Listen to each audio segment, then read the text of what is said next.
नमस्कार दोस्तों। कल यानी शुक्रवार को 26 जनवरी है और 26 जनवरी को हम गणतंत्र दिवस मनाते हैं। 75वां गणतंत्र दिवस होने वाला है कल। तो इस उपलक्ष्य में आम लोगों को बहुत कम जानकारियाँ होती है। खास करके बहुत दिनों से चर्चा हो रही थी कि इस गणतंत्र दिवस पर कौन अतिथि हमारे देश में आने वाले हैं। यह अक्सर होता है कि हम जब भी गणतंत्र दिवस होता है तब किसी विदेशी अतिथि को, चाहे वो किसी देश के प्रधानमंत्री हो, चाहे वो किसी देश के राष्ट्रपति हो, हम उनको बुलाते हैं क्योंकि ये हमारा कल्चर है कि हमारे घर में जब कोई खुशी का दिन होता है, त्यौहार होता है तो अक्सर हम मेहमानों को हमारे घर में बुलाते हैं। तो इसी रीत को चलाते हुए ये भी एक रीत बन गई है कि हमारे इस गणतंत्र दिवस पर हम किसी विदेशी अतिथि को मेहमान के रूप में हम बुलाए। और इस बार चीफ गेस्ट के तौर पर हमारे फ्रांस के राष्ट्रपति इमैनुअल मैक्रों भारत आने वाले हैं। उनके साथ कई और भी उनके जो मंत्री लोग हैं वो भी आने वाले हैं। तो इस तरह, क्योंकि फ्रांस के साथ हमारा बहुत सालों से, बहुत वर्षों से एक मैत्रीपूर्ण संबंध रहा है, तो इसी वजह से, और क्योंकि हम मेहमानों को भी तभी बुलाते हैं जब मेहमान हमारे फेवर के होते हैं, या फिर जो मेहमान जिन मेहमानों को हम पसंद करते हैं हम उन्हीं मेहमानों को अपने घर पर बुलाते हैं। तो ये भी एक रीत है कि गणतंत्र दिवस पर अभी तक जो भी मेहमान आए हुए हैं वो हमारे फ्रेंड सर्कल में ही रहे हैं। उन्हीं मेहमानों को हमने बुलाया है जिनके साथ हमारे मैत्रीपूर्ण संबंध रहे हैं, व्यापारिक संबंध हो चाहे राजनीतिक संबंध हो, किसी भी तरह से, लेकिन संबंध मैत्रीपूर्ण होना ज़रूरी था। तो इस बार भी हमने फ्रांस के राष्ट्रपति इमैनुअल मैक्रों को बुलाया है। तो ऐसा लगभग जब से शुरू हुआ है गणतंत्र दिवस 1952 से लगभग हर साल हमने किसी न किसी अतिथि को बुलाया है। लेकिन कई ऐसे मौके भी आए जब मेहमान आ नहीं सके, या फिर कहें कि हमने किसी को बुलाया नहीं। तो तब से लेकर आज तक 75वां ये गणतंत्र दिवस है। तो इन 75 सालों में हमने सिर्फ 5 बार ही ऐसा हुआ है कि हमने किसी को बुलाया नहीं। मतलब लगभग 70 सालों तक हमने हर साल किसी न किसी मेहमान को हमारे यहाँ गणतंत्र दिवस की जो सेरेमनियल परेड होती है, उस परेड के समारोह के दौरान हमने बुलाया है। तो ये कौन से साल थे जब हमने बुलाया, लेकिन या फिर हमने वो 5 साल जिन सालों में हमने हमारे गणतंत्र दिवस पर कोई आया नहीं, तो ये थे 1952, 1953, 1966, 2021 और 2022। आप सब जानते हैं कि 2021-22 में तो कोरोना का पीरियड था, कोरोना की महामारी थी। तो इस वजह से 2021-22 में हम चाहते भी किसी को बुलाना तो भी किसी के आने की संभावना बहुत कम थी, क्योंकि ये वैश्विक महामारी थी। तो इस वजह से ये 2 सालों में ये वाले कोई मेहमान हमारे गणतंत्र दिवस पर आ नहीं सके। लेकिन इसके अलावा 1966 में भी एक वो साल रहा जब हमारे यहाँ पर कोई मेहमान आया नहीं। इसका कारण था कि 11 जनवरी को तत्कालीन जो प्रधानमंत्री थे लाल बहादुर शास्त्री का निधन हुआ था।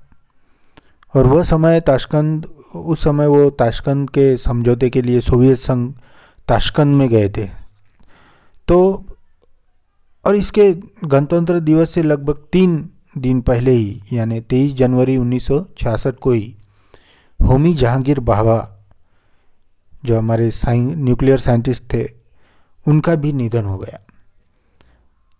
तो इन दो महापुरुषों की एक ही महीने में चले जाने की वजह से देश को तो काफ़ी बड़ा नुकसान हुआ ही, क्योंकि लाल बहादुर शास्त्री भी बहुत ही कद्दावर नेता रहे थे, बहुत ही ईमानदार और सादगी पसंद इंसान रहे थे और ऐसे प्रधानमंत्री का होना बहुत ज़रूरी था।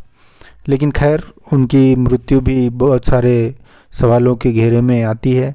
जैसे नेताजी सुभाष चंद्र बोस की मृत्यु है, उनकी मृत्यु पर भी काफ़ी सवाल उठते हैं क्योंकि ये नेचुरल डेथ नहीं थी।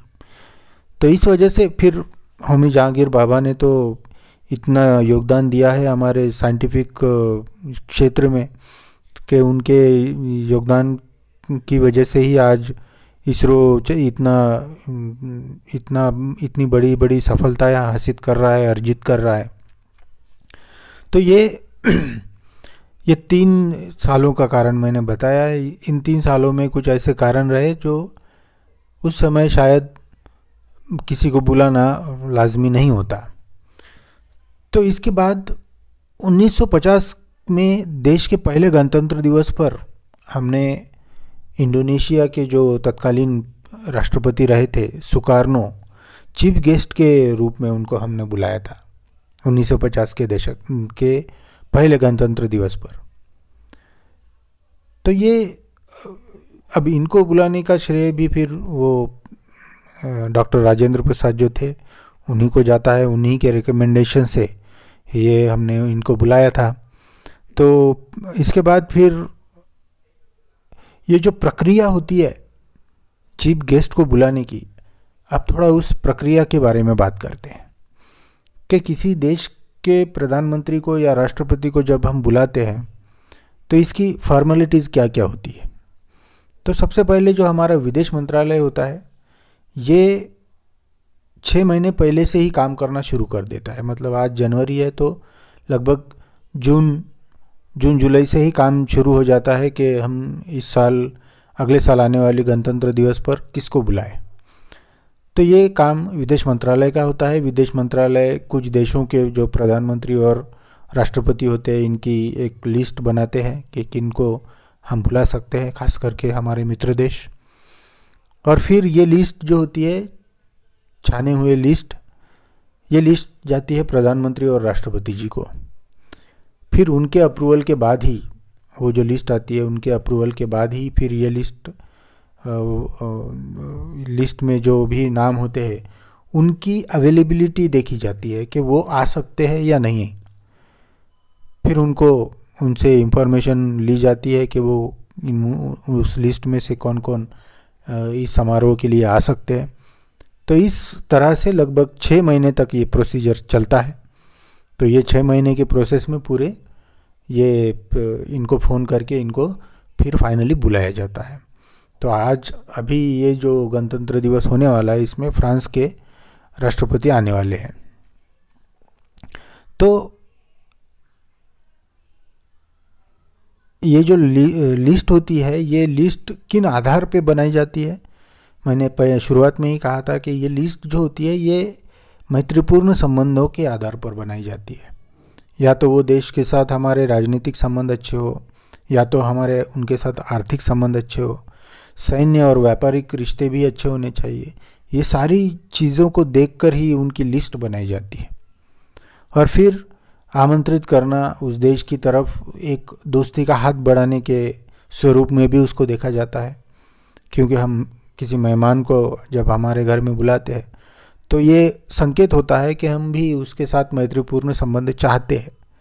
वो भी जब वो आमंत्रण स्वीकार करते हैं तो ये भी संकेत होता है कि वो भी हमारे देश के साथ मैत्रीपूर्ण संबंध चाहते हैं। तो ये एक गिव एंड टेक वाला रिलेशन होता है।